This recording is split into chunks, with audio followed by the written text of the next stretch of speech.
নানান ব্যঞ্জনে তোমাদের সকলকে স্বাগত জানাচ্ছি। তো আজ আমি এখানে নিরামিষ রান্না করছি। এখানে ব্রকলি নিয়েছি। এখন ব্রকলিটাকে এখন ভালো করে কেটে নিয়ে ধুয়ে নেব। আর এদিকে আলুটাকে আমি এখন ভেজে নিচ্ছি, লবণ হলুদ মাখানো আছে।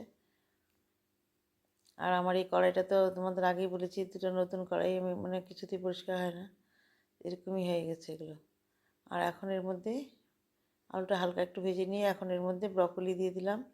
ব্রকলিটার মধ্যে আমি লবণ হলুদ একটু মেখে নিয়েছি, নিয়ে ভেজে নিচ্ছি। দেখো একটু লাল লাল করে ভেজে নিয়ে নামিয়ে নিলাম। এখন আমি কড়াইতে একটু তেল দিয়ে দিচ্ছি। তেল দিয়ে এখন এর মধ্যে এলাচ দারচিনি তেজপাতা দিয়ে দিলাম, দিয়ে একটু ভেজে নিচ্ছি। আর এখানে আদা কাঁচা লঙ্কা পেস্টটা দিয়ে দিলাম, দিয়ে একটু ভালো করে মিশিয়ে নিচ্ছি।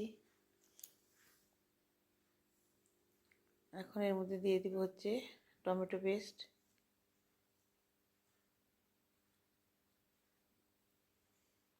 আর এখন মটরশুঁটিটা দিয়ে দিলাম, তাহলে একটু সেদ্ধ হবে ভালো করে।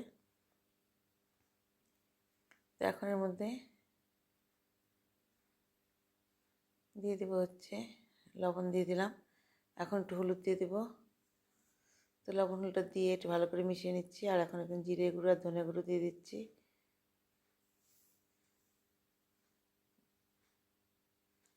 জিরে গুঁড়ো আর ধনে গুঁড়ো দিয়ে ভালো করে ভেজে নিচ্ছি। আর এদিকে মটরশুঁটিটাও সিদ্ধ হয়ে যাবে। আর এখানে নারকেলের পেস্ট দিয়ে দিলাম, দিয়ে ভালো করে একটু মিশিয়ে নিচ্ছি। আর একটু ভেজে নিচ্ছি ভালো করে।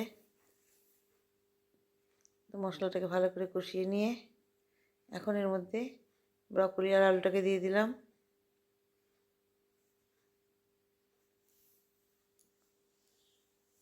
দিয়ে মশলার সাথে মিশিয়ে নিচ্ছি। তো একদম শুকিয়ে গেলে এখন এর মধ্যে আমি জল দিয়ে দিব, গরম জল। তো গরম জলটা দিয়ে একটু ফুটিয়ে নিচ্ছি। আর এখন এর মধ্যে কিছুক্ষণ ফোটার পরে আমি এখানে ঘি দিয়ে দিলাম।